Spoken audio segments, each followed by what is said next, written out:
गेलेलो असताना तिथे अचानक असं आम्ही काहीतरी वेगळ्याच कारणासाठी गेलो होतो आणि गाड्या भरभरून माणसं येत होती, पेटे, ढोल, ताशे सगळं. तर आम्ही थांबून विचारलं की आज काय आहे. तर ते म्हणले की नाणार प्रकल्पाचा GR निघाला, नाणार प्रकल्प रद्द केला लोकांच्या आग्रहास्तव आणि त्यासाठी आत्ता आम्ही सगळा हा उत्सव करतो.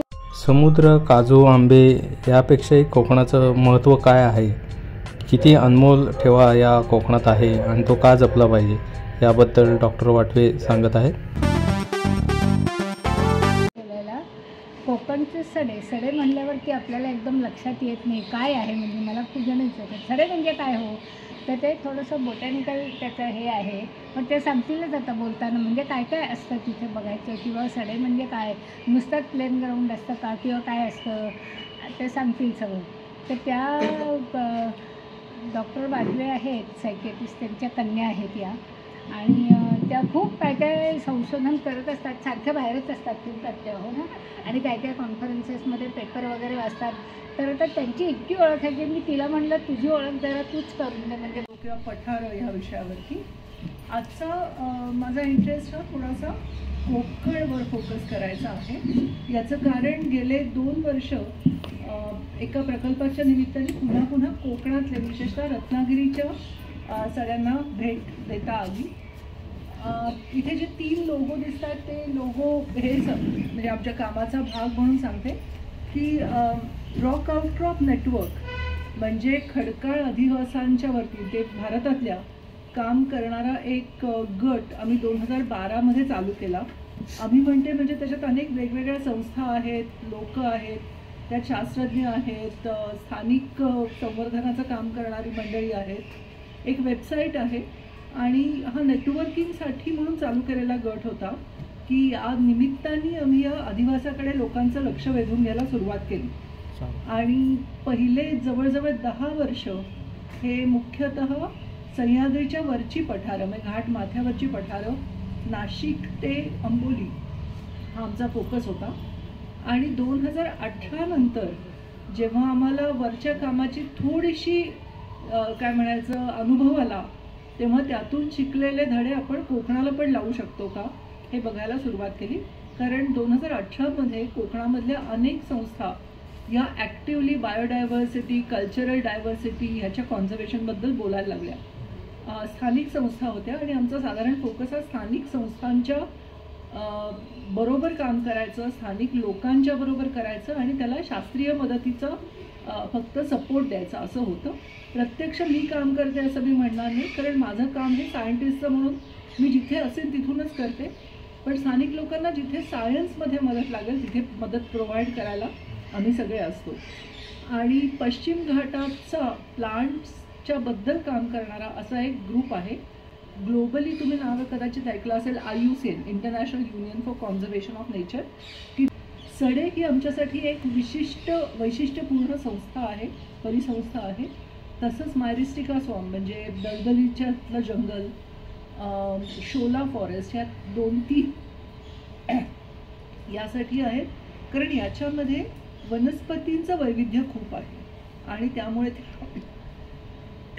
खास पण आहेत आणि त्याला असलेले धोके पण खास आहेत. सडा हा जो शब्द आहे तर तो मराठीमध्ये बहुतेकांनी सडा ऐकला असेल. त्याचा अर्थ सडा आहे, तो माणूस सडा आहे किंवा सडेफटिंग आहे असं म्हटलं जातं. मात्र ज्यांना कोकण माहिती आहे किंवा ज्यांनी निदान पु ल देशपांडेंचं म्हैस आठवलेलं किंवा वाचलेलं ऐकलेलं आहे त्यांना सडा हा एक विशिष्ट जमिनीचा प्रकार म्हणून माहिती असतो. की सडा म्हणजे जांभा खडकाचं मोठं पठार, त्याच्यावरती फारसंसं काही उगवलेलं दिसत नाही, झाडोरा असतो फक्त, अशा तऱ्हेचं पठार, त्याला सडा म्हणतात. आणि जेव्हा आम्ही कोकणात काम करायचं ठरवलं तेव्हा मुद्दामून मराठीमधला सडा हा लोगो तयार करून घेतला, कारण त्यांनी लोकांना तो शब्द जास्ती माहिती असल्यामुळे पटकन आम्ही त्यांच्यापर्यंत पोचू शकणार होतो. आठवते कोणाला पाहिलेलं आहे ट्रेकिंगला जीवधनच्या इथला, जुन्नरच्या इथला हा भाग आहे आणि अतिशय प्रसिद्ध असं हा किल्ला आहे. दाखवायचं कारण एकच की सह्याद्री कसा आपला तयार झाला, की बसाल्टचे काळ्या पत्थराचे मोठमोठे फ्लोज असे चंक्स असल्यासारखे, आणि तो बसाल्ट वेदर होऊन त्याचा जांभा तयार होतो लाल रंगाचा. सह्याद्रीच्या घाटमाथ्यावरती पठारं दिसतात ती साधारणतः 800 मीटरच्या वरती असतात, 800 ते 1200 मीटर. आणि कोकणात जी दिसतात ती तुम्हाला बरीच मोठी मध्ये गॅप आहे आणि 200 मीटरच्या खाली दिसतात. ती कशी तयार झाली आहेत, काय झाली आहे त्याच्याबद्दल बोलायला खूप वेळ जाईल. लक्षात एवढंच घ्या की 2 खूप मोठ्या या गॅप्स आहेत आणि त्याच्यामुळे ती म्हटलं तर सारखी आहेत, म्हटलं तर नाही. त्यांच्यावरचं दगड सारखं आहे, त्यांच्यावरचं मायक्रो क्लायमेट सारखं आहे, पण ओव्हरऑल बाकीच्या गोष्टी बघता घाटमाथ्यावरती खूप मोठ्या प्रमाणात पाऊस पडतो. कोकणात पाऊस जास्ती आहे पण स्प्रेड आउट आहे. घाटमाथ्यावरती टेम्परेचर हे खूप कमी होतं. कोकणात त्या मनाने समशीतोष्ण टेम्परेचर वर्षभर तुम्हाला राहतं. कधी 10च्या खाली टेम्परेचर कोकणात मी तरी पाहिलं नाही आहे गेलेलं. वरती घाटावरती आपल्याला महाबळेश्वरला फ्रॉस्ट पण दिसतं, इतकं टेम्परेचर खाली होऊ शकतं. तर अशा ह्या 2मध्ये थोडाफार फरक येतो आणि त्याखेरीज सामाजिक सांस्कृतिक हे फरक खूप आहेत. हे सांगायचं मुद्दामून कारण असं की एकूणात गेल्या 10-12 वर्षात आम्हाला असं लक्षात आलं की आपण ज्या परिसंस्था बघतो आहे, विशेषतः सह्याद्रीमधल्या या भागातल्या महाराष्ट्र, गोवा, नॉर्दर्न कर्नाटक याच्यामधलं कुठलंही जंगल, कुठलीही परिसंस्था ही संपूर्णपणे माणूस नसलेली अशी कधी नव्हती. गेल्या 35,000 वर्षात असं झालेलं नाही. सगळीकडे माणसाच्या खुणा आहेत, मात्र माणसाचा इम्पॅक्ट हा कमी जास्ती होता. म्हणजे पूर्वी तो पुष्कळ कमी होता, आता तो पुष्कळ जास्ती आहे. त्यामुळे इथल्या इकोसिस्टीमबद्दल बोलताना ही व्हर्जिन इकोसिस्टीम, नॅचरल इकोसिस्टीम, ही अगदी प्रायमरी इकोसिस्टीम म्हणजे अगदी देवानी तयार केली अशी असलं काही बोलण्यामध्ये अर्थ नाही आहे. या सगळ्या माणसाच्या थोड्या बहुत हस्तक्षेपामधून तयार झालेल्या आणि त्याचे बरे वाईट परिणाम जे काही झालेत ते अशा आहेत. याला सोशो इकॉलॉजिकल सिस्टीम असं म्हणतात. सोशो इकोसिस्टीम म्हणजे माणूस, जसा वाघ हा इथला भाग आहे, जसे मुंग्या आहेत, तसं निसर्गावर आधारित माणूस हा पण ह्याचा भाग आहे.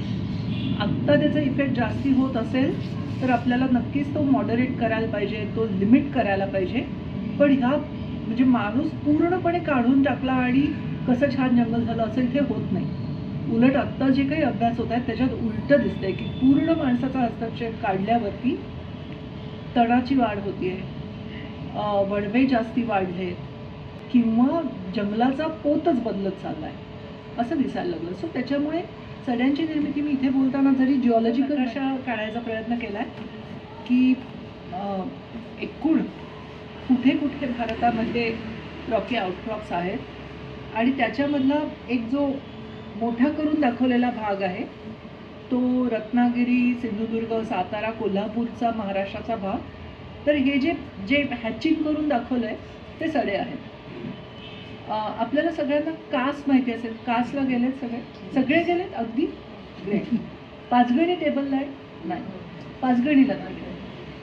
सो कास, पाचगणी, नाशिकचं अंजनेरी, कोल्हापूरचं मसाई पठार आणि अंबोलीचं चौकूर पठार हे अगदी पुण्यातल्या लोकांनी कधी ना कधीतरी यातला एक पाहिलेला असतो.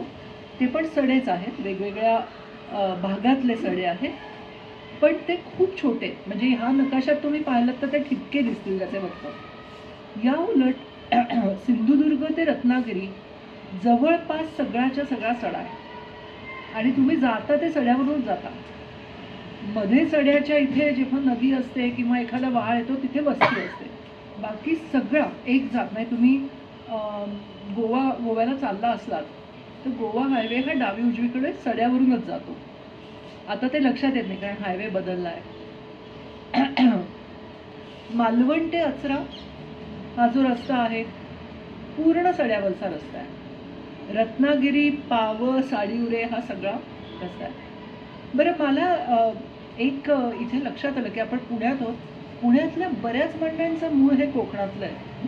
तर इथल्या पण म्हणजे आपापली गावांची नावं आली ना तर लगेच सांगा मला बरं का, किंवा हे आठवलं की अरे इथे हे पाहिलंय आम्ही किंवा असं.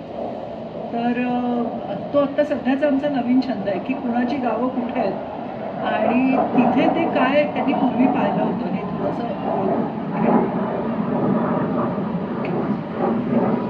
एकूण जगामध्ये सडे कुठे कुठे आहेत. तर बहुतेक जागी आपल्याला दिसतात असे सडे नाही आहेत एक्सेप्ट ब्राझील, जिथे आयर्न ट्रायंगल त्याला म्हटलं जातं असा भाग, सॉरी आयर्न क्वाड्रिलॅट, मोठा एक आयर्न रिच दगडांचा भाग आहे तो. वेस्ट आफ्रिकेमध्ये रुवांडाचा देश, मादागास्कर ईस्ट आफ्रिकेतला काही भाग, ऑस्ट्रेलिया आणि भारत. आपल्याकडे सडे अनेक ठिकाणी दिसतात, लॅटराईट अनेक ठिकाणी दिसतो, पण कोकण किंवा पश्चिम घाटातला जो आहे तिथे दगड आणि तिथलं पर्यावरण हे जुळून आल्यामुळे आपल्याला जैवविविधता खूप जास्त दिसते. ज्या लोकांनी प्रवास केला असेल रस्त्यानी, सोलापूर, बीदर, गुलबर्गा खाली हैदराबादच्या रस्त्याला, हैदराबाद हायवे आहे ना त्याच्यामध्ये पण सडे लागतात, किंवा ओरिसात गेले असतील तर ओरिसात पण सडे आपल्याला मध्ये दिसतात. पण तिथलं हवामान अतिशय कोरडं आहे, तिथे काही एवढा पाऊस पडत नाही, त्यामुळे आपल्याला तिथे एवढं वैविध्य दिसत नाही. पश्चिम घाटामध्ये कसं होतं की मुळातच पश्चिम घाट हा जैववैविध्याचा हॉटस्पॉट आहे, म्हणजे तिथे सगळ्यात जास्ती एंडेमिक आहे. आणि त्याच्यामध्ये जर का तुम्हाला सडा असला अतिशय स्पेशलाइज्ड असं, म्हणजे आडातच खूप आहे म्हणून पोहऱ्यात पण खूप येते, असं एका छोट्या भागात तुम्हाला खूप स्पीशीज या दुर्मिळ दिसतात. साधारण सड्याचं रूप असं दिसतं जिथे फारसा माणसाचा डिस्टर्बन्स नाही आहे. हा घाट माथ्यावरचा सडा आहे कोल्हापूरमधला. कोल्हापूरमधले बहुतेक सडे हे बॉक्साईटसाठी प्रसिद्ध होते. आता बॉक्साईट माईन थांबलं आहे, पण असे इतके अनडिस्टर्ब सडे फार कमी ठिकाणी आहेत. हा विशाळगडच्या रस्त्याचा एक सडा आहे. आंबा घाटातून आपण गेलो तर आंब्याला विशाळगडला वळलं, खाली न जाता रत्नागिरीच्या दिशेने, की तिथे वरती पठारं याची आहेत आणि बाजूला पूर्ण जंगल आहे. सो हा पूर्वी पाहिलं हा लोकांनी तर असं वाटलं असतं की जंगलच होतं एकेकाळी आणि जंगल कापून एकदम दगड उघडा वागडा आहे, बॅरन झाला आहे. तर असं नाही आहे, हा नैसर्गिकरित्याच झाला आहे. आणि याची जी जिओलॉजिकल हिस्ट्री आहे ती साधारणतः 50 ते 60 मिलियन वर्षापूर्वी हे तयार झालेले आहे. सो हे अजिबातच नवे नाही आहेत, ते जुने आहेत. त्याच्यावरच्या वनस्पती ह्या एकेकाळी सगळीकडे असाव्यात आणि आता ते रिस्ट्रिक्ट होऊन तिथे दिसत आहेत. म्हणजे त्या चुकून आल्या आहेत, आत्ता आल्या आहेत, कुणीतरी बिया टाकल्या आहेत, वाऱ्याने आल्यात असं नाही आहे. त्या तिथेच इव्हॉल्व झाल्या आहेत आणि त्या अनेक लाखो वर्षांपूर्वी इव्हॉल्व झाल्यात असा अंदाज आता आपण काढू शकतो. 2003 ते 2006 मध्ये मी यांचा अभ्यास करत होते आणि त्याच्यानंतर मी आगारकर रिसर्च इन्स्टिट्यूटमध्ये होते आणि त्याच्यानंतर आता डॉक्टर मंदार दातार यांचा ग्रुप कन्सिस्टंटली याच्यावरती काम करतो आहे. आत्ताच डॉक्टर अबोली कुलकर्णी तिचा थिसिस पूर्ण झाला आणि अनेक नवीन गोष्टी आम्हाला त्यातून सगळ्यांना कळल्या की ज्या आपल्या दृष्टीने फार नवीन आणि महत्त्वाच्या आहेत. कोकणात म्हटलं तसं की तुम्ही विचार करा, आपण आंबा घाट उतरतोय किंवा आपण कोयना घाट उतरतोय, कुठेही आपण घाट उतरायला लागलो कोकणाच्या दिशेने की तुम्हाला आठवेल कसा एक स्टीप असा उतार येतो आणि मग त्याच्यानंतर हळूहळू सपाट व्हायला लागतं, पण तरी डोंगर असतात. हा जाखादेवीच्या इथला एरिया आहे, म्हणजे साधारण दापोली ते हातखंबा याच्यामधला जो भाग आहे तो 200 मीटरपर्यंत उंचीचे हे सडे आहेत. दिसताना ते म्हणजे काय नक्की आपण बघूया. आणि अगदी समुद्रालगत म्हणजे अंबोळगडला कुणी गेलं असेल किंवा गावखडी कशेळीचा भाग, रत्नागिरीचाच कोस्ट आपण धरून बरोबर असं खाली आलो तर आपल्याला कशेळी, गावखडी आणि खाली हा अंबोळगडचा भाग लागतो. एकेकाळी तिथे फोर्ट होता, आता फोर्ट पडलेला आहे, पण हा अतिशय सुंदर असा प्रचंड विस्तीर्ण असा सडा आहे, पावसाळ्यातला आहे. मगाशी म्हटलं जसं की हे बाजूच्या परिसरापेक्षा वेगळे आहे आणि त्याचं एक कारण म्हणजे तिथलं एक्स्ट्रीम हवामान. म्हणजे इथे काय होतं की सड्यावरती मुळातच माती तयारच कमी होते. लॅटराईट तयार झाल्यानंतर लॅटराईटची झीज फार कमी होते. जी काही झीज होते, माती होते, ती सगळी वाहून जाते आणि ती एकदा वाहून गेली की दगड परत तसाच उघडा दिसतो आणि त्याच्यामुळे तो तापतो फार जास्त. म्हणजे कुठल्याही हवामानाच्या वेळेला, कुठल्याही सीझनला तुम्ही गेलात तरी ऊत पडलं की दगडातून सगळी हीट आपल्याला येते. एकदा आम्ही 24 तास मॉनिटरिंग करत होतो आणि कासवरती सकाळी 10 वाजता टेम्परेचर दगडाचं हे 55-60 डिग्रीजला होतं आणि तिथेच त्याच जागी आम्ही बसलो. 24 तासाचं मॉनिटरिंग होतं. रात्रीच्या वेळेला पूर्ण आम्ही ओले झालो, थंडीने काकडून गेलो. टेम्परेचर 14ला उतरलं होतं आणि पूर्ण ढग आले. त्यामुळे सकाळी आम्हाला म्हणजे डोळेसुद्धा उघडून बघवत नव्हतं आणि रात्री आम्हाला सगळं भिजून गेल्यामुळे एकदा कधी संपतंय आणि पळतोय साताऱ्याकडे असं झालं होतं. आम्ही मजा आली. म्हणजे तिन्ही सीझन आम्ही एका दिवसात पाहून घेतले त्याच्यात. दुसरा म्हणजे आर्द्रता. पाऊस नसतो तेव्हा कोरडं ठाक, 8 महिन्याचा लॉंग ड्राय पिरियड. परत दगड असा की त्याच्यात पाणी मुरून जातं, त्यामुळे वरती मातीमध्ये पाणी फारसं राहत नाही. आता एक आमचा विद्यार्थी काम करत होता. पाऊस झाला की असं मस्त तळं भरायचं, बेडकं आवाज करायला लागायची आणि दुसऱ्या दिवशी सकाळी उठून समजा त्याला 8च्या ऐवजी जायला 10 झाले, सगळं पाणी खडकात गेलेलं असायचं, काही दिसायचं नाही. रात्री बेडकांचे आवाज, दिवसा नाही. संध्याकाळी पाऊस पडला तर परत बेडकं वर यायची. So very interesting. किंवा वाळवंटात गेलो की तिथे कॅक्टाय असतात, तसं सड्याला ॲडॅप्ट झालेल्या काही स्पीशीज आहेत आणि त्या सगळ्या वैशिष्ट्यपूर्ण आहेत कारण त्या दुसरीकडे कुठे उगवू शकत नाही. काय नाव त्यांची सांगते ना, पुढे येतीलच. सो मात्र या सगळ्या ह्या पावसाळी वनस्पती आहेत, त्यामुळे बाकी उन्हाळ्यामध्ये तुम्हाला सडा हा कायम असाच दिसतो. आणि त्याच्यामुळे सड्यांना बरेचदा ब्रिटिश काळामध्ये जी नावं पडली त्याच्यामध्ये पोटखराबा, खरम, कातळ आणि थोडक्यात म्हणजे वेस्टलँड. आणि ही आजही टिकून आहे. म्हणजे आजही वेस्टलँड ॲटलास पाहिला तर त्याच्यामध्ये बरेचसे सडे हे वेस्टलँड म्हणून मोडले गेलेत. अगदी काससारखं पठार की जे जैववैविध्याने किती नटलेलं आहे हे माहिती आहे, ते वर्ल्ड नॅचरल हेरिटेज साईट आहे, तरीसुद्धा त्याची नोंद ही वेस्टलँड अशीच आहे. आता कासला फॉरेस्टचं लक्ष असल्यामुळे तिथे काही होत नाही, पण बाकीच्या ठिकाणी जिथे वेस्टलँड म्हणतात तिथे वेगळे प्रोजेक्ट्स येऊ शकतात.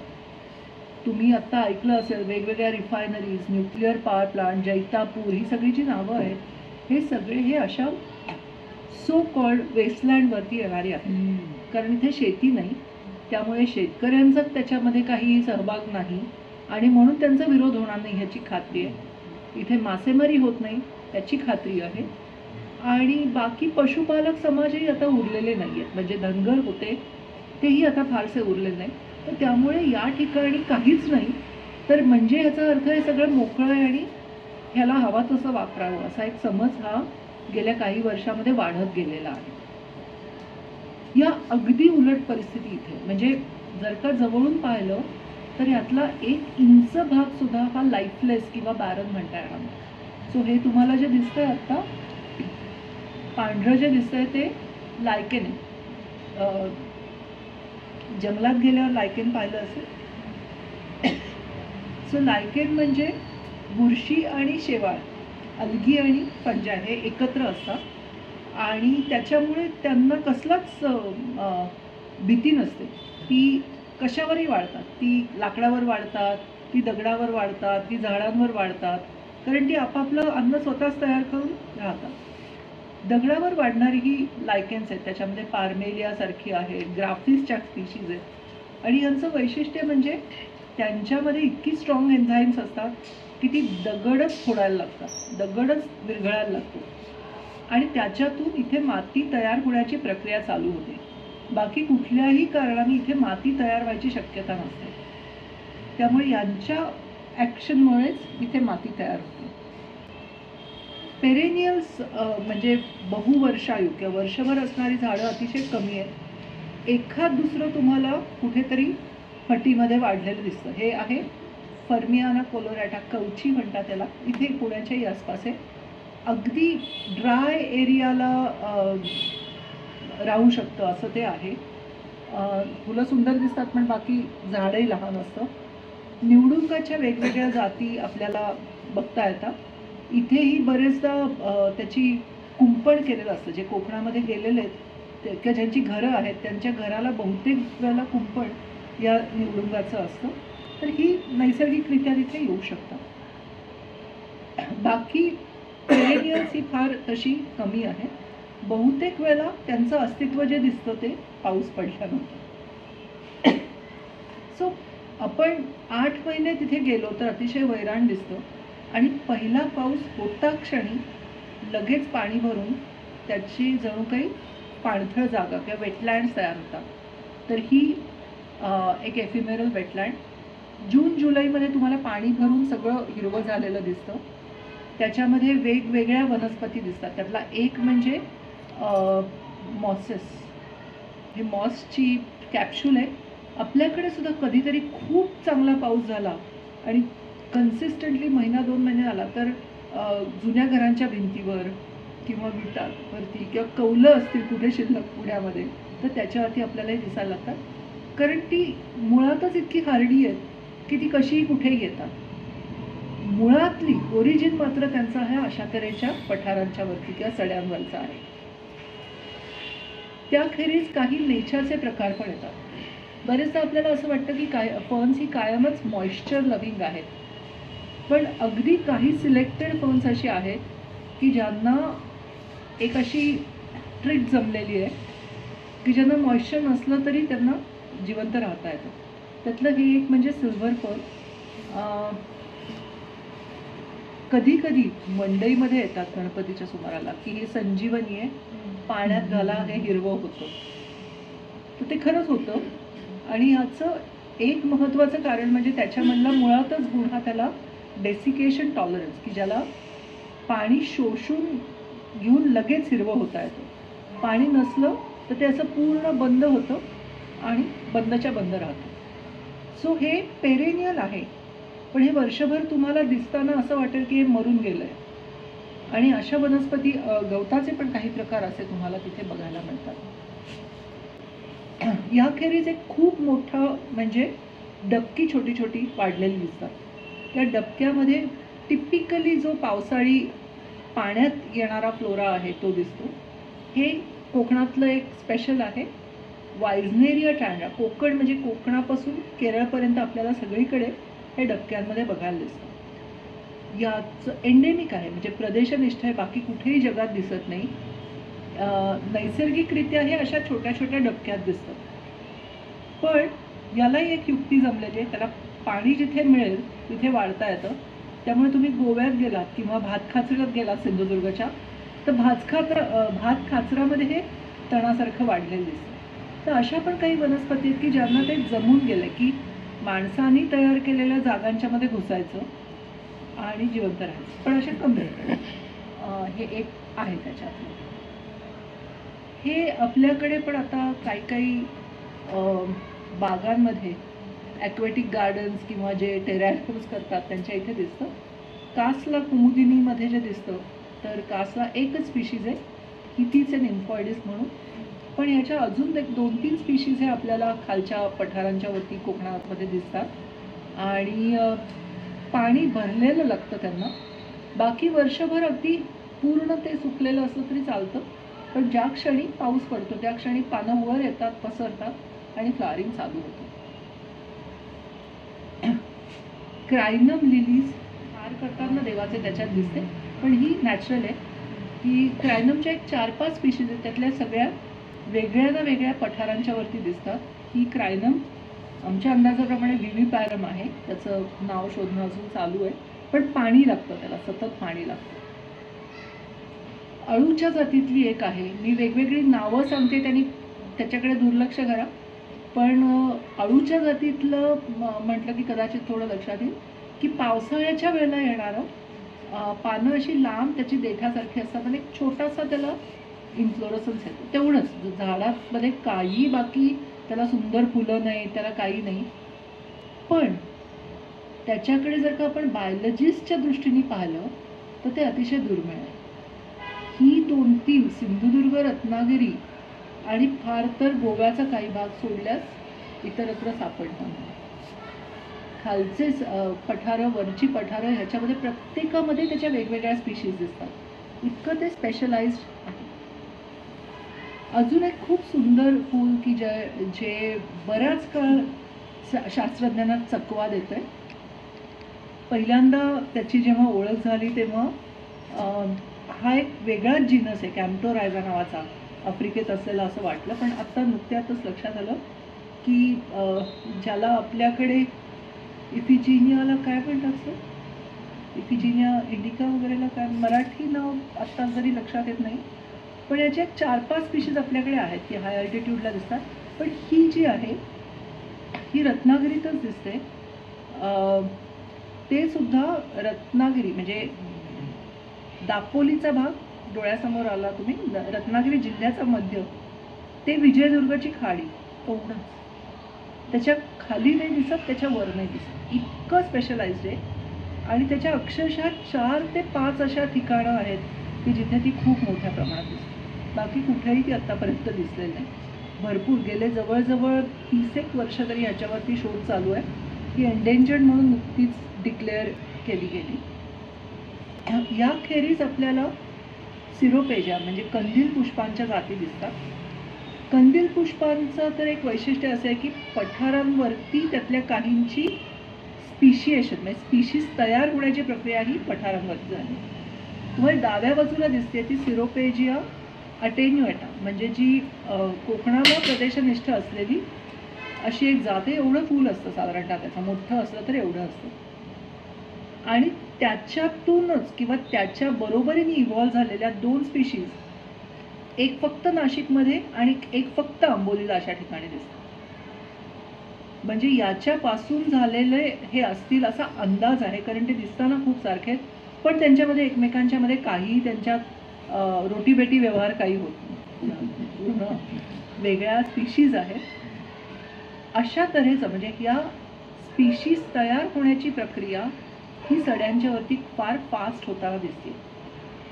याचं कारण असं की तिथलं इतकं वैशिष्ट्यपूर्ण सगळ्या गोष्टी आहेत आणि याच्यावरच्या ज्या स्पीशीज आहेत त्याचा जम्प्लाझम इकडून तिकडे फार जात नाही, लांबपर्यंत जात नाही, तो तिथेच राहतो. म्हणजे थोडक्यात पुण्यातल्या लोकांनी पुण्यातल्या नवरा बायको म्हणजे पुण्यातल्या मुलामुलींनी लग्न केलं आणि नागपूरमधल्यांनी नागपूरमध्येच केलं तर जसं पूर्ण भाषा संस्कृती वेगळं होत जातं तसं ह्या म्हणजे ही माणसांची मी नुसतं उदाहरण म्हणून दिलं आहे. पण तसं जर का झालं झाडांच्या मध्ये तर कसं होईल की हे वेगळेच दिसायला लागतात आणि ते वेगळेच दिसायला लागतात. मूळ एकच आहे पण ओव्हर द इयर्स, कारण आपण 10-12 हजार वर्षाचा पिरियड तरी सहज त्याच्यामध्ये म्हणू शकतो तो गेलेला आणि त्या वेगळ्या व्हायला लागलेल्या आहेत. दरवर्षी पुन्हा लोक नवीन स्पीशीज आयडेंटिफाय इथे करतात. तुम्ही अगारकरमधून येणाऱ्या न्यूज वाचत असलात किंवा खालून येणाऱ्या न्यूज वाचत असाल नवीन स्पीशीज आयडेंटिफाय होतात. त्याचं मुख्य कारण हे की आत्ता आपल्याला पुरेसं त्याच्याबद्दल कळायला लागलं आहे, त्यामुळे अभ्यास चालू झाला आहे, त्याचा शोध चालू झाला आहे. ही स्पीशीज मात्र नवीन नाही, ही खूप जुनी स्पीशीज आहे. याची पहिली नोंद ही 150 वर्षाखाली मालवणमधून झाली होती. अतिशय सुंदर अशी लिली आहे, एवढं मोठं फूल असतं. याच्या ज्या बाकीच्या बहिणी आहेत सगळ्या त्यांची सगळ्यांची फुलं छोटी असतात, सुंदर असतात पण छोटी असतात. ह्याचं मात्र चांगलं 3-4 सेंटीमीटर असं फूल आहे. याचा अर्थ असा की त्याला जो पॉलिनेटर लागतो त्याची जीभ किंवा त्याचं प्रोबॉसिस तोंड ही आतपर्यंत जाणारी पाहिजे त्याला, त्याशिवाय त्याचा पॉलिनेटर त्याला मिळू शकणार नाही. आपलं आपण ते काही करू शकत नाही. सो असं हे डिपकाडी कॉन्क्रेन्सिस. सो हे पहिल्यांदा जेव्हा नोंद झाली तेव्हा पण ते दुर्मिळ वगैरे अशी होती. त्यानंतर ते अनेक वर्ष कुणाला सापडलंच नव्हतं, दिसलंच नव्हतं. म्हणजे बोटॅनिकल सर्व्हे ऑफ इंडियाने त्याची रेड डेटा बुकमध्ये दुर्मिळ धोक्यात असलेली संकटग्रस्त प्रजाती अशी केली होती. त्यानंतर डॉक्टर M.R. अल्मिडा हे ज्यांचं काम मुख्यत्वे कोकणात होतं, त्यांनी रत्नागिरीमधून त्याची पुन्हा नोंद केली आणि रत्नागिरीमध्ये ते कॉमन आहे असं सांगितलं. तिथे अगदी घराघरांच्यातून त्यांनी त्याची सांगितलं की त्याची होते. पण रत्नागिरी जसं वाढायला लागलं तसं परत ही दिसणं कमी झालं. त्याची नैसर्गिक वाढ ही अशी अनइमॅजिनेबल, म्हणजे जर का कुठलाही त्याला डिस्टर्बन्स नसला तर लाखांनी फुलं येतात त्याची अक्षरशः. आणि हा प्रत्यक्ष आम्ही पाहिलेला आहे. गेले 2-3 वर्ष हे आमची इंटर्न मंडळी आणि कोकणातल्या संस्था या जागोजागी त्याचं डॉक्युमेंटेशन करतात. त्याच्यामुळे बऱ्याच ठिकाणी ती सापडले. 20-25 जागा तरी अशा आहेत की जिथे ती दिसते. पण त्या 20-25 मध्ये बहुतेक ठिकाणी फक्त 50 फुलं 100 फुलं एवढीच दिसतात. मगाशी जी दाखवली मी अशी पूर्ण समुद्रासारखी पसरलेली त्याची पॉप्युलेशन ही जगामध्ये फक्त 4 ठिकाणी. ग्राउंड ऑर्किड नव्हे ना? ग्राउंड ऑर्किड नाही, ही ग्राउंड लिली आहे. त्या दिसतात, अतिशय सुंदर, वास नसतो, संध्याकाळच्या वेळेला फुलतात. फुलं 4-4 दिवस राहतात आणि बिया होतात त्याच्या, लगेच तयार होतात, पण त्या तिथल्या तिथे पडतात. कंद असतो छोटा खाली आणि त्या कंदापासून पसरत जाते. पण 4च ठिकाणी मोठ्या पॉप्युलेशन्स आहेत आणि त्याच्यामुळे बाकीच्या ठिकाणच्या जिथे छोट्या पॉप्युलेशन्स आहेत त्या जिवंत किती दिवस राहतील हे सांगणं कठीण आहे. गोव्यापर्यंत आहे, पण त्याची जेव्हा असेसमेंट केली रेड लिस्टसाठी तेव्हा लक्षात आलं की आत्ताचे जे काही सरकारने दिलेले डिस्ट्रिक्ट डेव्हलपमेंटचे प्लॅन्स आहेत ते सर्व फळाला आले, सगळं गॅरंटी असलेल्या ह्याच्यातून जर का ते झाले तर पुढच्या 5 वर्षात ही 3च ठिकाणी शिल्लक उरेल. मग 3 ठिकाणी राहिली याचा अर्थ ती नाही राहिलीच असंच समजायला लागेल. तर त्याच्यामुळे त्याची असेसमेंट करताना ती किती एंडेंजर्ड आहे आणि त्याला किती पुढचे 5 वर्षात धोका निर्माण होऊ शकतो याचं पूर्ण अभ्यास करून डॉक्टर अमित मिरगळ म्हणून आहेत त्यांनी त्याच्याबद्दल लिहिलं. आणि आता त्याचं खास कॉन्झर्वेशनसाठी प्रयत्न सह्याद्रीची देवरुखची एक निसर्ग संस्था आहे ती करते. निसर्ग भान नावाची संस्था आहे, तिथलं स्थानिक कॉलेज देवरुखचं मिळून ते करतात. त्यांनी 2 वर्ष डिपकाळी महोत्सव घेतला. त्यांच्या इथे साडवली म्हणून सडा आहे, तर तिथे एका संस्थेच्या आवारात ह्याची मोठी पॉप्युलेशन आहे आणि ती त्यांची खाजगी जागा असल्यामुळे त्यांनी प्रोटेक्ट केलेली आहे. आणि त्यांनी 2 वर्ष स्थानिक मुलं, गावकरी, कॉलेजमधली मुलं ह्यांना बोलवून तिथे डिपकाळी फेस्टिवल घेऊन त्याचं वर्णन काय आहे, सडे कसे महत्त्वाचे हे केलं. अतिशय सुंदर कार्यक्रम झाला. मी जाऊ शकले नाही, पण त्याचे डिटेल्स अवेलेबल आहेत. तर दरवर्षी करायचा त्यांचा इच्छा. सो अशा तऱ्हेचे काही पॉझिटिव्ह उपक्रम ऑलरेडी चालू झालेले आहेत. पण ते गुलछडीच्या फॅमिलीतलं फुल आहे का? दिसायला कसं दिसतं? जवळची आहे, दिसायला अगदी तशी आहे. खरं आहे, याच्यासुद्धा वेण्या करतात. म्हणजे तिथले स्थानिक लोकांना, म्हणजे स्थानिक बायकांच्या याच्या वेण्या घालायची तेव्हा आहे. आणि तिथे त्या इतक्या असतात की काही वाटत नाही. विकायला काही पाहिलेलं नाही अजून तरी. पूर्वी ते सांगत होते की पूर्वी आम्ही विकायचो, पण आता तेवढी फुलं नाही राहिली. पण आहे, गुलछडीच्या सारखं आहे. अजून एक अतिशय सुंदर फुल आहे, पाण तिळवण त्याला नाव ठेवलेलं आहे. 10-12 वर्षापूर्वीच त्याची पहिल्यांदा नोंद झाली आणि हे चांगलं एवढं मोठं फुल आहे. काय मराठी नाव काय? पाण तिळवण. पाण तिळवण. हां, पाण्यामध्ये तिळवण. तिळवण हे कॉरिनॅन्ड्रा म्हणून जो जीनस आहे त्यातल्या बऱ्याच जणांना तिळवण म्हटलं जातं. आणि त्याच्यातली ही जी स्पीशीज आहे कॉरिनॅन्ड्रा एलिगन्स नावाची, तर चांगलं मोठं फूल, असे भरपूर पुंकेसर, एक स्त्री केसर असं त्याच्यात असतं. मोठं होतं चांगलं, एवढं मोठं होतं. परत जिथे वाढतं तिथे ते तुम्हाला असं सगळं पाणथळ जागा भरून गेलेलं दिसतात. म्हणजे एक तर आम्ही तळं पाहिलं, त्याच्यामध्ये पूर्ण तेच आहे. म्हणजे फक्त अशी संध्याकाळच्या वेळेला गेलं तर ती फक्त 30 फुलं दिसतात, बाकी काही दिसत नाही. आणि मग अर्थातच सगळ्या बीज, छोटे अजून काही फ्लाईंग इन्सेक्ट सगळे त्याच्यावरती असतात. पण हा सगळा भाग हा प्रायव्हेट जागांचा आहे. कोकणामधले सगळे सगळे प्रायव्हेट आहेत. मला स्वतःलाच आठवते की मी 2005-06 मध्ये जे पाहिलं त्याच्या 50% ऑलरेडी गेलेला आहे भाग. कारण ही सेकंड होम झाली, शेती लोकांनी काही ठिकाणी वाढवली, काही ठिकाणी फळबागा वाढवल्या, बऱ्याच ठिकाणी खरं तर फळबागा वाढवल्या. रेसिडेन्शियल एरियात रत्नागिरीत तुम्ही पाहिलं तर गेल्या 10 वर्षात भराभर शहरीकरण झालेलं आहे. त्यामुळे पूर्वी ह्या गोष्टी रत्नागिरीच्या जवळ दिसायच्या, आता तुम्हाला रत्नागिरीपासून एक पावस सोडल्यानंतरच मग नाही 20-25 किलोमीटर नंतर खाली दिसायला लागतात. पण आहेत, अजून आहे. हा बेडूक हा ॲक्च्युली रत्नागिरी सिंधुदुर्गाचा नाही आहे, पण सिंधुदुर्गाचा म्हणजे आंबोलीचा आहे. त्याला म्हणतातच आंबोली टोळ. बेडूक दिसला का त्यातला? दिसला. मस्त लपून बसलेला आहे. खूप इंटरेस्टिंग जीनस आहे. ह्याचं अजून नाव कन्फर्म होते, लोक बदलत आहेत त्याचं, कारण जितका अभ्यास होतोय तितका बदलत आहे. एवढासा बेडूक असतो आणि आंबोलीमध्ये दिसतो, म्हणून त्याचं नाव आंबोली टोळ ठेवलेलं आहे. बहुतेक वेळेला बेडूक जे असतात ते पाणथळ जागी किंवा डबक्यामध्ये अंडी सोडतात.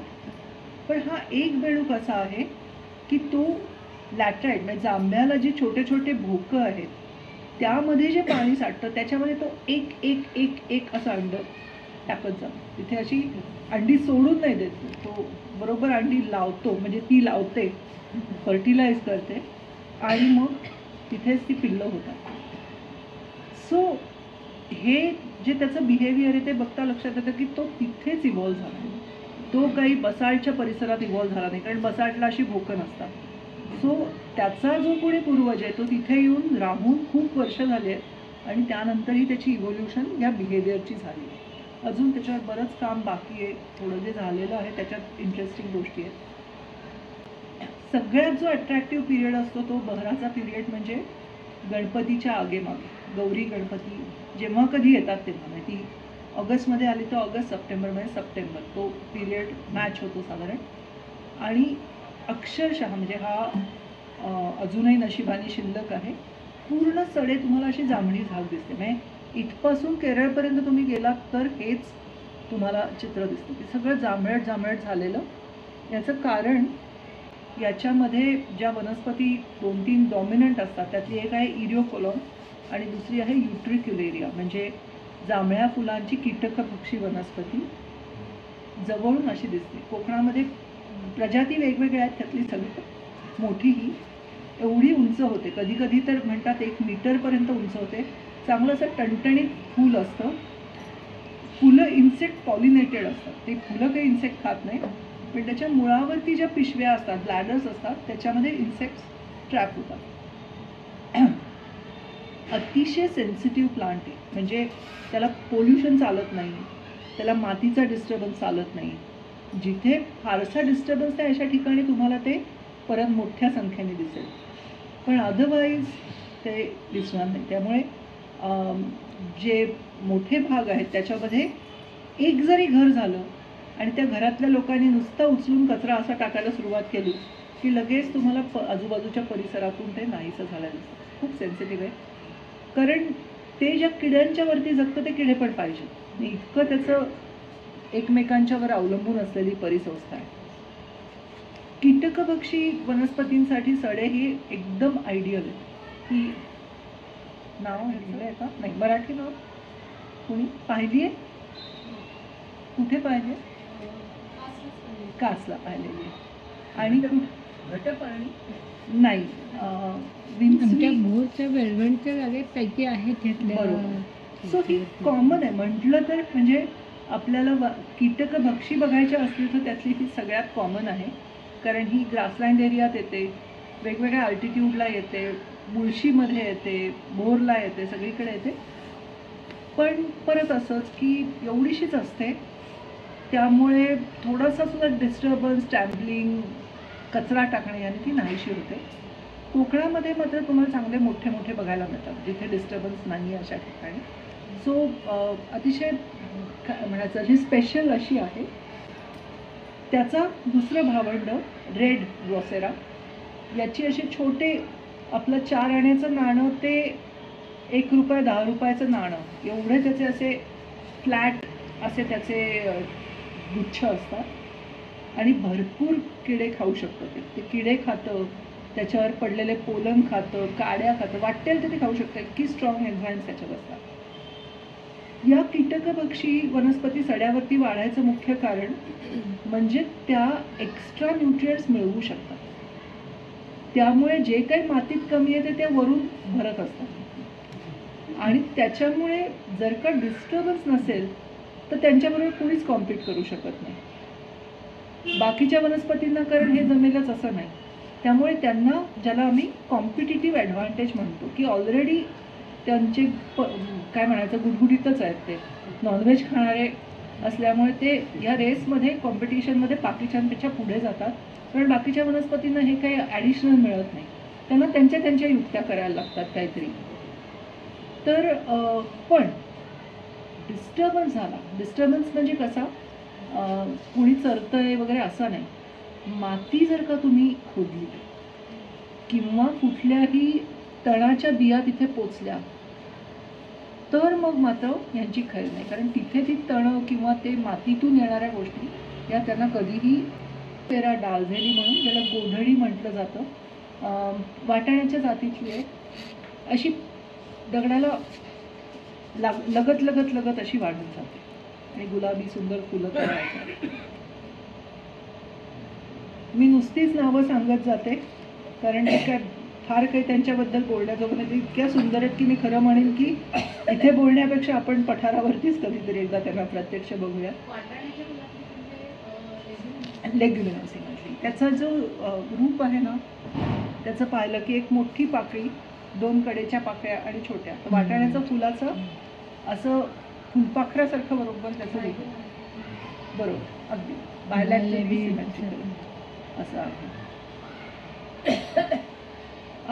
निलिमा वगैरे अशी नावं जर का इंगळहरीकरांचं पुस्तक तुम्ही पाहिलं तर तुम्हाला दिसतील. त्याच्यात छोटी फुलं असतात, एवढी जांभळी निळी असं, पण भरपूर वाढतात आणि यांना वाढायला फारशी माती लागत नाही. पूर्ण झाडच एवढं असतं, फुलंच दुप्पट आकाराचं असतं. या सगळ्यांचं कारण एकच की त्यांना रंगीबेरंगी असले तरच कुणीतरी इन्सेक्ट्स भेटणार त्यांना. ती इतकी छोटी आहेत. बरं, त्याच्या जोडीला हिरवं गवत आहे, ह्यातून इन्सेक्ट त्यांना शोधणार कसे?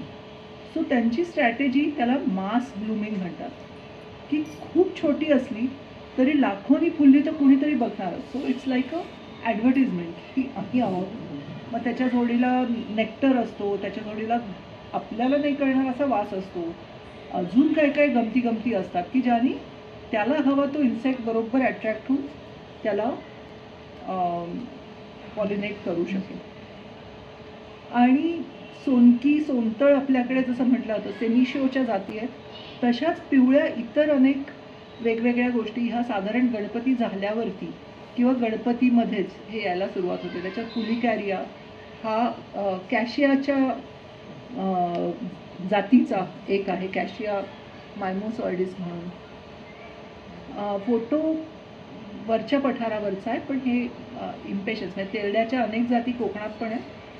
फोटो दाखवायचं कारण असं की बी पाहिली त्याच्यात तर पूर्ण मागे त्याला पोलन लागलेलं. सो हे रंगबिंग मी म्हटलं तसं की सगळी इन्सेक्टला अट्रॅक्ट करण्यासाठीची जादू आहे. आत्तापर्यंत जो झालेला आहे अभ्यास त्याच्यामध्ये साधारणतः 150 स्पीशीज सड्यावरच्या या पश्चिम घाटामधल्या प्रदेशनिष्ठ. सडा हेच त्यांच्यासाठी आयडियल हॅबिटॅट आहे. त्यामुळे सडा मोडला, तुटला, खराब झाला तर त्यांचं अस्तित्व पूर्ण धोक्यात येईल. याच्यामध्ये प्लांट्स आहेत, याच्यामध्ये ॲनिमल्स आहेत, त्याच्यामध्ये क्रिटिकली एंडेंजर्ड अतिशय धोक्यात असलेल्या अशा वनस्पती आहेत, प्राणी आहेत, ॲम्फिबियन्स म्हणजे बेडूक आहे, बेडकाच्या जातीतले सिसिलियन्स आहेत, साप आहेत. तर या सगळ्या ज्या गोष्टी आहेत त्या बघता एक महत्त्वाचं शिकायला मिळालं ते म्हणजे परिसंस्था आहे किंवा इकोसिस्टीम आहे तोपर्यंतच हे दिसणार आहे. हा एका छोट्या अशा अभ्यासाचा भाग होता. गेल्या वर्षी म्हणजे 22मध्ये जतीन नावाच्या आमच्या एका विद्यार्थ्यांनी, केरळमधला तो आहे पण केरळमध्ये पण सडे असल्यामुळे त्याला चांगले माहिती होते, त्यांनी केलेला हा अभ्यास होता. तो आणि मनाली राणे म्हणून इथली विद्यार्थिनी अत्यंत किचकट आणि पेन्सटेकिंग अभ्यास त्यांनी हे केला तो म्हणजे सड्यावरती जे दगड असतात त्या दगडाखाली लपलंय काय. त्यांचे ठरलेल्या जागा होत्या, ठरलेले सडे होते. रोज म्हणजे महिन्यातून 10 दिवस रोज त्याच्यावरून चालायचं, दगड उचलायचा, खाली दिसतंय त्याचा फोटो काढायचा, आयडेंटिफाय करायचा, तिथल्या तिथे परत दगड ठेवून द्यायचा कारण ते नाहीसे होतं. उद्देश असा होता की दगड, एक दगड, छोटा दगड किंवा एक मोठा दगड हा सुद्धा इथलं हॅबिटॅट म्हणून, मायक्रो हॅबिटॅट म्हणून काम करतो.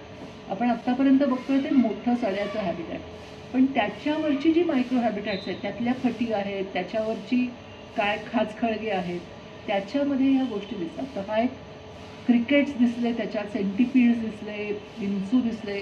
डाव्या साईडला जो आहे डावीकडे खाली ते फुरसं, हा तर दिसलाच दिसला. एकेकाळी असं सांगतात की देवगडचा प्लॅटो जो आहे तो म्हणजे फुरशाचं आगर होतं.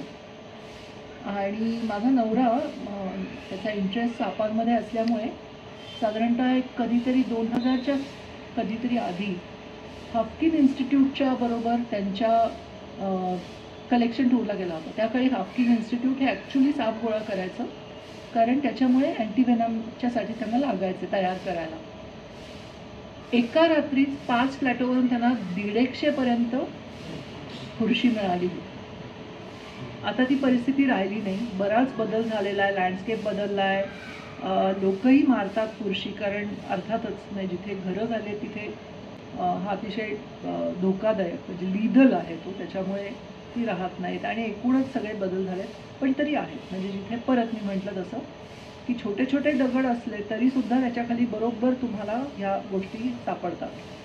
सेंटिपीड्स अशी म्हणजे काही तर त्याचे फोटो आहेत की अशी अंडी पोटाशी धरून अशी सेंटिपीड बसून राहिलेली आहे. इतका गोड सुंदर तो दिसतो, म्हणजे तो लांबूनच सुंदर दिसतो. चावतो बरंच तो चावतो नाही, डंख मारतो पण आहे. सो असे डायव्हर्स टॅक्साचा तुम्हाला बघायला मिळतात. इंटरेस्टिंगली तो इथे थांबला नाही. त्याचा अभ्यासाचा विषय असा होता की माणसांनी हॅबिटॅटमध्ये बदल केले की यांच्यावर कसा फरक पडतो. आणि त्याच्यासाठी त्यांनी फुरसं, एक गेको, मला वाटतं पुढे असेल, येस आहे, डोरली गेको म्हणतात. फक्त रत्नागिरी सिंधुदुर्गच्या भागामध्ये दिसणारा अतिशय दुर्मिळ अशी पाल एवढीच असते आणि ती अशी संध्याकाळच्या वेळेला वगैरे बाहेर येते. आपल्या पालीची खूप खूप लांबची बहीण, पण पालच शेवटी.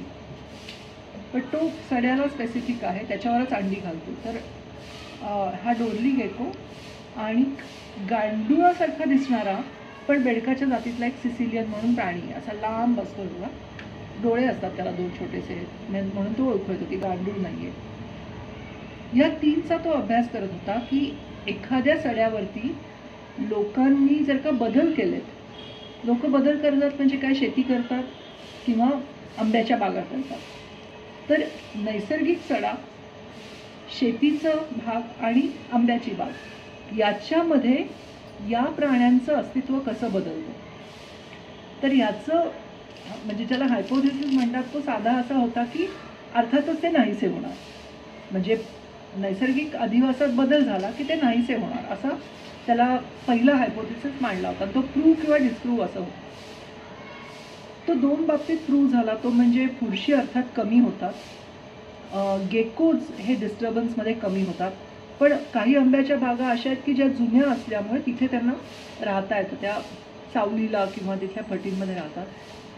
फार इंटरेस्टिंग म्हणजे तो जो लेगलेस ॲम्फिबियन होता तो मात्र भातशेतांच्यामध्ये भरपूर होता.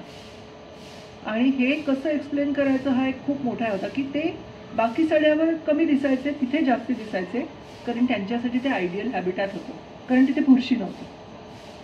फुरशी त्यांना खाणार किंवा बाकीचे प्राणी खाणार, तर त्यांना जशी आवडते तशी मऊ भुसभुशीत माती, भरपूर पाण्याने भरलेलं हे मिळत असल्यामुळे ते त्या भातशेतांच्या मध्ये त्याला सापडले. सो म्हणून म्हटलं तसं मी सुरुवात केली तेव्हा की ही इकोसिस्टीम, की माणूस काढून टाकला की पूर्ण छान होईल असं नसून जे काही प्राणी आपल्याला दिसत आहेत ते माणसाच्या अस्तित्वाबरोबर कसे जुळवून घेऊ लागलेत किंवा नाही यानुसार आपल्याला ठरवायला लागेल. आणि बेस्ड ऑन दॅट आम्ही आता पुढे कॉन्झर्वेशन ह्याचं कसं असावं याबद्दल विचार करायला लागलो. आपण आत्तापर्यंत बोलत होतो ते प्राणी आणि वनस्पतींबाबत बोलत होतो, पण जेव्हा कॉन्झर्वेशन संरक्षणाचा मुद्दा येतो तेव्हा सड्यांचं महत्त्व हे लोकांना समजावून सांगायला सगळ्यात मोठं म्हणजे पाणी. सडे एखाद्या लँडस्केपमध्ये पाणी कसं धरून ठेवतात तर स्पॉन्जसारखं धरतात. म्हणजे हा जो आहे हा फोटो आहे चाळकेवाडीचा, की वरती सडा आहे आणि खाली डोंगर उताराला पूर्ण वस्ती किंवा शेती आहे. पूर्ण सडा हा स्पॉन्जसारखा जे पाणी पडतं ते त्याच्यातून आत जातं आणि लॅटराईट आणि बसाल्ट याची जिथे गॅप असते किंवा हे जे एकमेकांना टेकतात त्या भागातून पाणी हे पाझरत जातं आणि पूर्ण सड्याच्या कडेनी तुम्हाला नॅचरल स्प्रिंग्स, पेरेनियल स्प्रिंग्स बघायला मिळतात. कुठंही जा तुम्ही, हे बदलत नाही. असाच लोक याचा वापर करून घेतात. अर्थातच ती धार कमी दिसली ना तरी ती पूर्ण दिवस पडते. म्हणजे जसं बागेतला नळ असतो तसे त्या बाईच्या घराच्या बाहेर हा नळ होता. ते पाणी येतंय कुठून तर जवळजवळ असं चालत गेलं तर 5 किलोमीटर वर असलेल्या प्लॅटोवर आणि असे 21 पेरेनियल स्प्रिंग्स त्या पूर्ण प्लॅटोच्या आसपास होते. तो प्लॅटो म्हणजे आजचा मोपाचा प्लॅटो. गोव्याचा एअरपोर्ट जिथे झाला आहे तो मोपा प्लॅटो, त्याच्या बाहेरच्या गावाचा फोटो आहे. त्यामुळे एअरपोर्ट झाल्यानंतर आणि तिथे कॉन्क्रीट पडल्यानंतर त्या स्प्रिंग्सचं काय झालं हे माहीत नाही. तो अभ्यास खरं आता परत एकदा करायला पाहिजे. फोटो मात्र 2014 मधला आहे की जेव्हा तिथे ॲक्टिवली हे सगळं पाणी वाहत होतं. आपण पारंपरिक ज्ञानाबद्दल कायम बोलतो, तर या प्लॅटोवरती या सड्यावरती राहण्याचं पारंपरिक ज्ञान लोकांना जमलेलं आहे आणि प्रत्येक ठिकाणी त्याच्या वेगवेगळ्या युक्त्या वापरलेल्या आहेत. गोव्यामध्ये तुम्हाला एक खूप डीप चॅनलची सुरंगा नावाची सिस्टीम बघायला मिळेल. आपल्याकडे रत्नागिरी सिंधुदुर्गमध्ये ज्याला अशी टाकी म्हणतात की हे गुरांना पाणी प्यायसाठी, की सड्यावरून गुरं चरत चरत जातात तर फक्त अशा एक चौकोनी खड्डा खणला तो, फार खोल नसेल, 8-10 फूट फार तर खोल असेल. पाणी पाझरतं त्याच्यात. हे रेनवॉटर नाही, हे वरून आलेलं पाणी. म्हणजे रेनवॉटर आहे पण रेनवॉटर जमिनीत जाऊन परत दगडात जाऊन परत झिरपत आलेलं आहे. त्यामुळे त्याला रिचार्ज आहे. तुम्ही आज 2 बादल्या काढल्यात की थोड्या वेळाने त्या 2 बादल्या कडेनी येतात कारण पाणी आहेच तिथे. पण यामुळे त्याला लिमिटेशन आहे. जितकं पाणी आत त्या दगडात मावेल त्याच्यावरती तुम्ही काढायला गेलात की संपलं.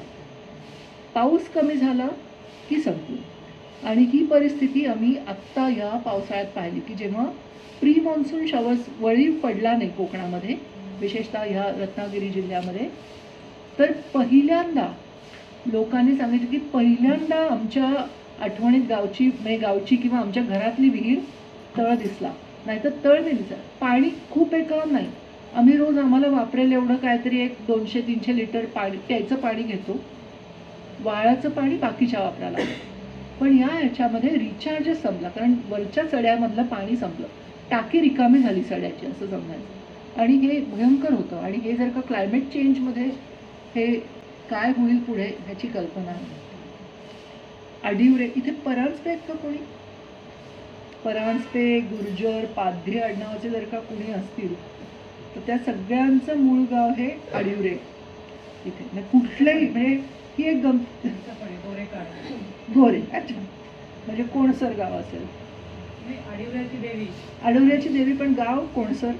कुठलं? नवेदर, कोणसर, नवेदर. सो ही सगळी ना फार इंटरेस्टिंग रचना आहे.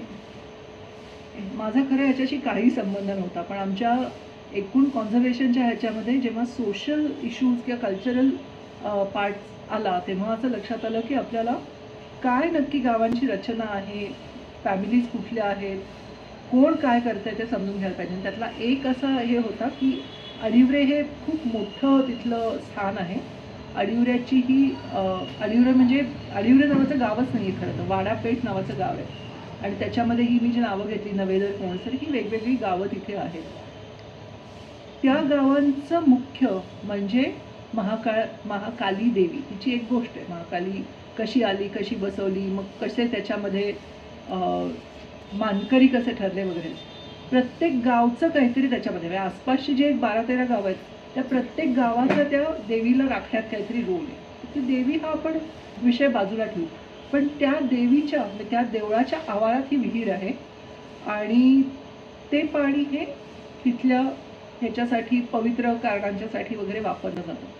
अशीच प्रत्येक ठिकाणी व्यवस्था दिसते आणि हे थेट लॅटराईटमधलं पाणी आहे. चिरेबंद शब्द आहे हां लॅटराईट मराठी शब्द आहे जांभा. हो पण चिरे म्हणतो आम्ही त्याला. चिरे चिरे त्याची वीट काढली की चिरा म्हणतो आपण आणि दगड म्हणजे जांभा.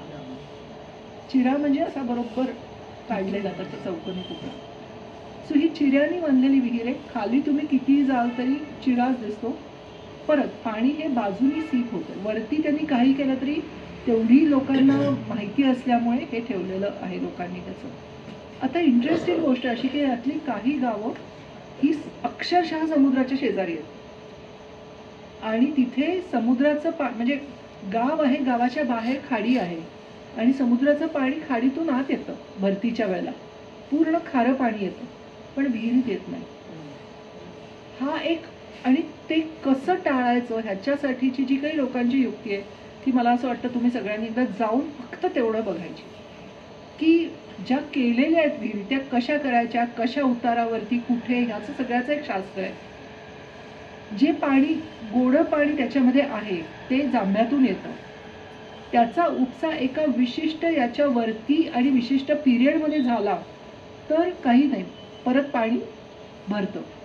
पण जर का त्याच्या वर उपसा झाला तर समुद्राला संधी मिळते आणि भरतीबरोबर पाणी ह्याच्यात घुसतं. हे रोज होऊ शकतं आणि हे रोज लोकांना टाळता आलं पाहिजे, जमलं पाहिजे. ही जी काही काट्यावरची कसरत आहे ती करतात. समजा मात्र असं झालं की हा चुकला अंदाज तर एकदा समुद्राचं पाणी आत आलं की मग तुम्ही ते काढू शकत नाही, मग विहीर बंद करायला लागते.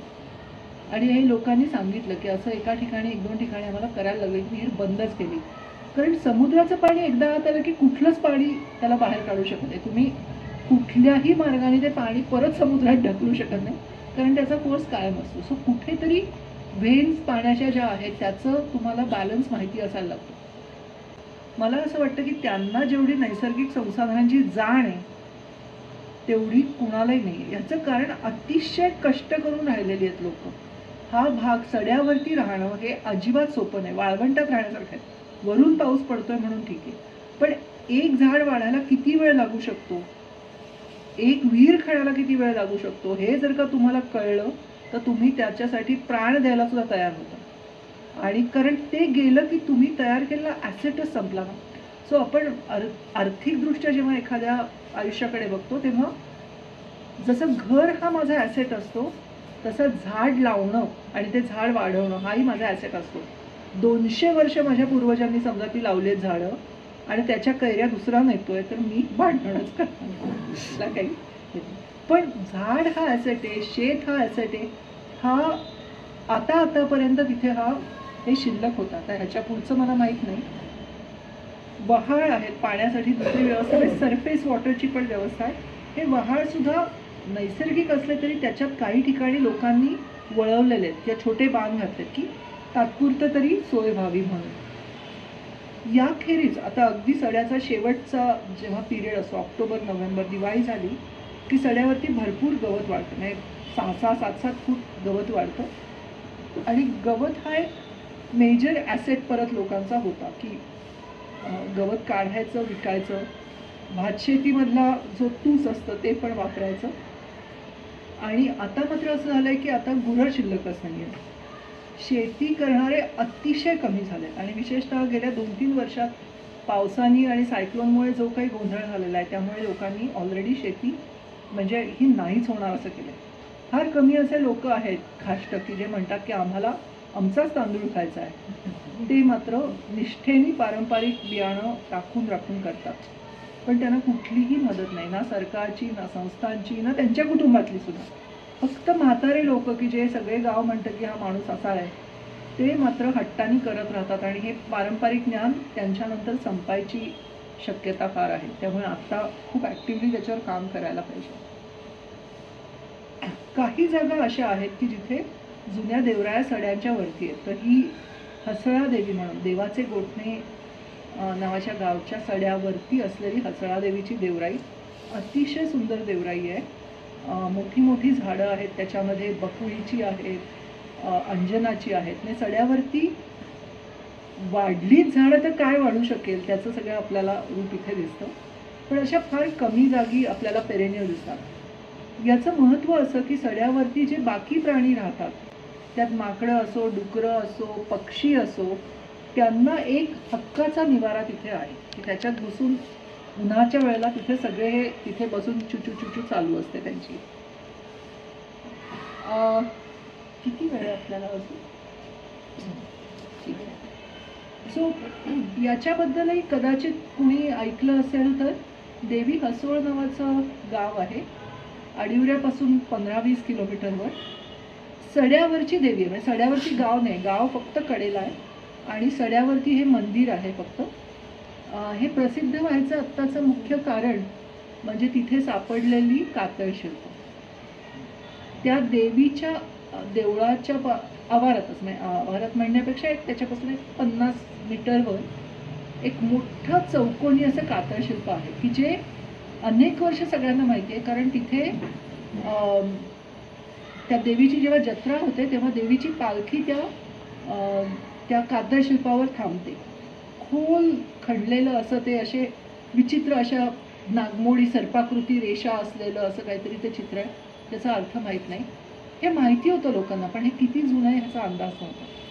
आणि वरती जे दिसतंय ते एक छोटंसं देऊळ आहे, त्या सड्यावरती असलेलं एक देवीचं छोटं मंदिर आहे. हे ते कातळ शिल्प पावसाळ्यातलं. याच देवी हसोळच्या इथे एक विहीर पण आहे, अशीच चिऱ्यातली विहीर आहे. तिथे पुण्यातल्या एका संशोधकांनी समीर पाध्ये आणि हेमंत घाटे यांनी एक अगदी छोटासा, त्याला श्रिम्प म्हणतात, तो तिथे नव्याने आयडेंटिफाय केला आहे. सो सांगायची गोष्ट अशी की बायोलॉजिकली पण हे महत्त्वाचं आहे आणि कल्चरली पण महत्त्वाचं आहे. जेव्हा जत्रा होते तेव्हा जानेवारीत साधारण जत्रा असते. एका रात्रीत 10,000 लोक आसपासच्या गावातले येतात. खूप धमाल असते, पूर्ण जत्रेसारखं होतं. तो एक रात्र, त्यानंतर परत कुणी नसतं. आमचं अगदी काय म्हणजे आमचं होम अवे फ्रॉम होम असं आता झालेलं आहे. कारण प्रकल्पाच्या वेळेला सगळ्यात सेफ राहायला जागा आम्हाला ती होती आणि खूप छान लोक आहेत, त्याच्यामुळे आम्ही कायम जाऊन राहायचो. कुणीही नसतं रात्रीच्या वेळेला. फक्त बेबी पुजाऱ्याच्या घरातले 1-2 असले तर, किंवा आम्ही राहणार आहोत म्हटल्यावर कुणीतरी राहतं त्यांच्यातलं सोबत म्हणून, बाकी काही नाही. फक्त दाट अंधार. आणि मग तिथे बिबट्या येऊन जातो, तिथे कोल्हे सततच दिवसा पण फिरत असतात. अतिशय सुंदर जागा आहे. आणि याच ठिकाणी 10,000 माणसं एका रात्रीत पण आम्ही पाहिलेली, की पूर्ण पिपाण्या वाजतायत, जत्रा होते, पण तेवढंच. म्हणजे त्याने कुठलाही प्लॅटोला फरक पडत नाही. अशी अनेक पेट्रोग्लिफ्स आता सापडले. तर तुम्ही वाचलंही असेल की निसर्ग यात्री नावाची संस्था, ज्यांनी कातळ शिल्पांच्यावरती काम केलं, सुधीर रिसबूड, मनोज मराठे, डॉक्टर सुरेंद्र ठाकूर देसाई, हे तिघही जण राजापूर रत्नागिरीचे, त्यांनी आतापर्यंत जवळजवळ 1000च्या वर कातळ शिल्पांची नोंद ही 50 गावातून केलेली आहे. वेगवेगळ्या तऱ्हेची आहेत. त्यांच्याबद्दल इथे मी सांगत नाही, कारण तो खरंच जाऊन बघावा असा प्रकार आहे. तुम्ही रत्नागिरीत जाणार असलात तर आता त्यांनी एक सुंदर कातळ शिल्पाचं छोटंसं सेंटर केलं आहे, म्युझियमसारखं, की जिथे ते दाखवतात, बोलतात, स्थानिक मुलांच्या बरोबर काम करतात, लोकांबरोबर काम करतात. आवर्जून बघण्याजोगं आहे. आणि म्हणजे हे पायाखाली असलेला हा खजिना होता, हा माहिती नव्हता. या लोकांच्या प्रयत्नामुळे त्याचं डॉक्युमेंटेशन झालं. आणि आता स्टेट आर्किओलॉजीनी यातली जवळजवळ 8 जागा अशा आहेत की ज्या युनेस्कोला टेंटेटिव्ह लिस्टमध्ये गेलेल्या आहेत कल्चरल हेरिटेज म्हणून. सगळ्यात फॅन्टॅस्टिक त्यातला प्रकार म्हणजे हा. आणि हा जाऊनच बघायला पाहिजे. आणि ह्याचं काही अर्थ लावणं शक्य नाही आहे. तुम्हाला लक्षात आलं तर एक मोठा लाईफ साईज हत्ती आहे. कशेळी आणि गावखडीच्या सीमावरती हे पेट्रोग्लिफ आहे. क्लस्टर आहे ते. एक मोठा हत्ती आहे आणि त्याच्यात वेगवेगळे प्राणी कोरलेले आहेत. त्यात एक हे पण आहे, रायनो पण आहे. अजून एक जागा आहे देऊळ नावाची, तिथे पण पूर्ण रायनोसोरस, गेंडा कोरलेला आहे. आणि याचा आपल्याला अजूनही काही अंदाज नाही. अंदाज एवढाच आहे की 2000 ते 10,000 याच्यामध्ये कधीतरी ही कोरली गेली असावी. ही का कोरली, कोणी कोरली, कोण माणसं असेल, काहीही पत्ता नाही. कारण जी माहिती आहे कोकणातल्या संस्कृतीबद्दलची किंवा हिस्टॉरिकल डेटा आहे त्या कशातच हे जुळत. तुम्ही लोकांनी जर का भीमबेटका पाहिलाय का, भीमबेटका किंवा काही जणांनी पाहिलं, भारतामध्ये रंगवलेली म्हणजे गुहांच्या भिंती रंगवल्या आहेत किंवा दगडावर रंगवल्या असं खूप ठिकाणी आहे. पूर्ण north India, north east India, साऊथमध्ये आपल्यालाही दिसतात. त्या सगळ्यामध्ये चित्र जी आहेत ना ती हंटिंगची चित्र आहेत. कुणीतरी प्राण्यांच्या मागे भाले घेऊन लागलंय, बाण मारतंय, अशी चित्र आहेत. याच्यात आजपर्यंत एकही हंटिंगचं चित्र नाही. यात कुठल्याही गाईचं, बैलाचं, घोड्याचं नाही. म्हणजे ही त्याच्या आधीच्या संस्कृतीतली असावीत किंवा प्युअरली हंटर गॅदरर्सची असावी, हे सगळे अंदाज आहेत. पण सगळ्यात गंमत म्हणजे ह्यातली जी माणसं आहेत ती माणसं आणि प्राणी हे ह्याच्यातला फरक फार काही वाटत नाही. जसा प्राणीच कोरलेला आहे तसाच एक माणूस कोरला आहे. तो पण आडवा आहे, तो पण कुठे त्याला थोडंसं कोरीव काम आहे, दॅट्स इट. अनेक मरीन प्राणी आहेत, म्हणजे कासवं आहेत, मोठं लेदरबॅक असतं टर्टल, तसं एक टर्टल आहे. व्हेल आहे, व्हेल सदृश प्राणी, मी व्हेल आहे असं म्हणत नाही, व्हेल सदृश प्राणी आहे. जेलीफिश आहे. मला वाटतं नीना तुम्ही जाऊन बघून आला होतात ना, एका ठिकाणी मोठा फुल स्केलचा गवा कोरलेला आहे. कुठलाही प्राणी तुम्हाला ओळखू येत नाही असं नाही, इतकं क्लिअरली ज्याला माहिती आहे त्यांनीच ते केलेलं आहे. हे डेफिनेटली आर्ट आहे, पण अगेन पिरियड याचा सांगणं अवघड आहे फार. सो मगाशी मी सुरुवात केली तेव्हा म्हटलं की हे सगळे वेस्टलँड आहेत, तर आजही वेस्टलँडच आहे. इथे तुम्हाला खाणकामाला परवानगी घेता येते, इथे तुम्हाला चिरे काढता येतात. चिऱ्यांच्या खाणींनी आता नॉर्थ रत्नागिरी तर पूर्ण हैदोस घातलेला आहे. पुण्यात सुद्धा अनेकांना चिरा आपल्या घरात असावा, भिंत एकतरी असावी असं वाटतं. सो कोकणामध्ये एखाद्याने चिरा काढला तर मला कदाचित काही बोलायचा हक्क नाही की ठीक आहे तिथे जो स्थानिक दगड आहे तो वापरला. पण इथे इतक्या लांबवर जर का आपण त्याची मागणी वाढवत राहिलो तर मग मात्र चिरेखाणी हाच तिथला मुख्य व्यवसाय होऊन हे सगळं नाहीसं होणार आहे. सो त्याच्यावरती बंदी अजून तरी नाही आहे. त्याच्यावरती लिमिटेशन्स आहेत असं ऐकलं की डिस्ट्रिक्ट नाही पार करतायत, पण जिथे आपल्याकडे नियम आहेत तिथे नियमाला इतर बाजूने पाटे फुटू शकतात खूप. त्यामुळे दिसताना तरी दिसतंय की सगळीकडे चिरे आणि चालू झालेले आहेत. नाणार हे नाव ऐकलेलं, रिफायनरी, नाणारची रिफायनरीचं तुम्हाला आठवत असेल तर साधारण जैतापूरचा जेव्हा प्रकल्पाचा सगळा गोंधळ चालला होता त्यानंतर नाणार हे नाव पुन्हा पुन्हा यायला लागलं आणि ही होणारच असं अक्षरशः सगळीकडे चित्र होतं की ही होणारच. आणि एकदा आम्ही गेलेलो असताना तिथे अचानक असं आम्ही काहीतरी वेगळ्याच कारणासाठी गेलो होतो आणि गाड्या भरभरून माणसं येत होती, पेटे, ढोल, ताशे सगळं. तर आम्ही थांबून विचारलं की आज काय आहे, तर ते म्हणले की नाणार प्रकल्पाचा GR निघाला, नाणार प्रकल्प रद्द केला लोकांच्या आग्रहास्तव आणि त्यासाठी आत्ता आम्ही सगळा हा उत्सव करतो. So that was the first time की मला लक्षात आलं की अरे इथले लोक इतके स्ट्रॉंगली अपोजिशन करू शकतात. जैतापूरच्या वेळेला पाहिलं होतं, पण जैतापूर हा खूप भयंकर त्याच्यामध्ये फाटे फुटले त्याला आणि लिगली तो सगळा कम्प्लिटली असा गोंधळ माजून गेला होता. नाणार तर पेपरमध्ये वगैरे कुठेच न वाचता GRच निघाला होता की नाही. पॉलिटिक्स त्याच्यातलं वेगळं काय झालं असेल आपल्याला कल्पना नाही. सांगण्याची एक गोष्ट म्हणजे आम्ही पण त्या सगळ्या गोंधळात सामील झालो आणि बघायला लागलो काय, तर मला चक्क पोस्टर दिसलं लोकांनी लावलेलं की आम्ही चढे का वाचवतोय ह्याच्यासाठी. आणि दॅट वॉज द स्टार्ट की लोकांनी, काही आमचा संबंध होता काय नव्हता, लोकांनी लिहिलं होतं की सड्यावरचा फुलोरा वाचवण्यासाठी म्हणून आम्हाला सडे हवेत. आमची दैवतं, आमची घरं, शेतीवाडी, आमच्या पूर्वजांनी आमच्यासाठी राखलेल्या जागा आणि फुलोरा हे जेव्हा स्थानिक लोकांच्या कॅम्पेनमध्ये येतं तेव्हा तो आमच्यासाठी खूप दिलासा देणारी गोष्ट होती. आणि त्याच्यानंतर आम्ही वॉकआउट क्रॉस म्हणून असं ठरवलं की ॲज अ ग्रुप ठरवलं की आपण जाऊन इथे निदान ह्या भागातलं सायन्स पक्क करूया. कारण जर का गोष्टी कोर्टात गेल्या तर फक्त सायन्सच्या बेसिसवर तुम्हाला आर्ग्यू करता येतं, अदरवाईज सरकारशी लढणंही शक्य नाही आहे कोणाही याला. पण सायन्स हा निदान त्याच्यामध्ये आपल्याला आधार देऊ शकतो. त्यातली पहिली गोष्ट म्हणजे मराठीमधली पोस्टर्स, मराठीमधल्या छोट्या व्हॉट्सॲप फिल्म्स, डॉक्युमेंटेशन, हे सुरुवात आम्ही केली. आणि आज म्हणजे आज 24 साल आहे ना, हे गेले जवळजवळ 6-7 वर्ष चालू आहे. कोविडमध्येही चालू होतं. आम्ही एवढं केलं असेल तर स्थानिक मंडळींनी एवढं केलं, कारण तो एक कुठेतरी छोटासा जम पाहिजे होता आणि त्याच्यावरती अत्यंत उत्तम लिहिणारे तिथले स्थानिक शिक्षक, तिथले विद्यार्थी, तिथले फोटोग्राफर्स, सगळ्यांनी इतकं आता मटेरियल तयार केलं आहे की हा भाग बॅरन हा कुणी परत म्हणू नये. तुम्ही जर का फेसबुक बघत असाल तर फेसबुकवरती सेव्ह कोकण मुवमेंट नावाचा ग्रुप आहे आणि त्याच्यामध्ये सतत कुणी ना कुणीतरी हे स्थानिक लोक सड्यांबद्दल लिहित असतात. त्याच्यामध्ये आमची भूमिका फक्त नाव हवं असलं तर आम्ही सायंटिफिक नाव सांगतो, या पलीकडे नाही, आणि त्याला एक दिशा देण्याची.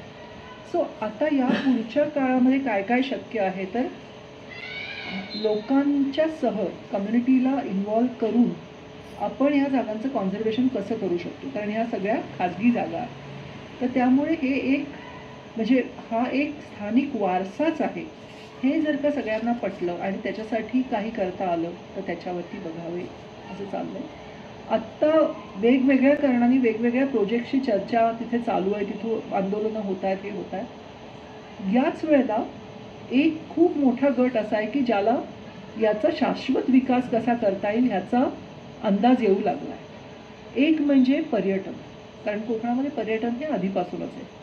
त्यामुळे पर्यटनाचे धोके टाळून एक शाश्वत जबाबदार रिस्पॉन्सिबल टुरिझम कसं करता येईल ह्याच्याबद्दल आता सतत चर्चा तिथे होत असते. तिथे कॉलेजमध्ये एक कोर्स गोगटे कॉलेजने ऑर्गनाईज केला होता, त्याच्यामध्ये मुलांना कसं तुम्ही निसर्ग दाखवू शकता याबद्दल बोलणं झालं, तो रेग्युलर कोर्स. अशा अनेक गोष्टी चालू झाल्या. आता ह्याच्यामध्ये तिथले लोक तर करतीलच.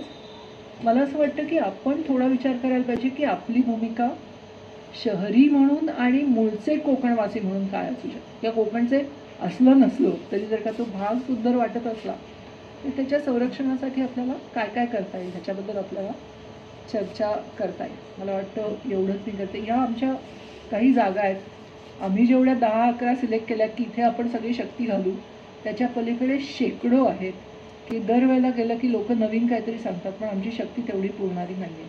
सो लेट अस होप की स्थानिक ह्याच्यातूनच गोष्टी पुढे जातील.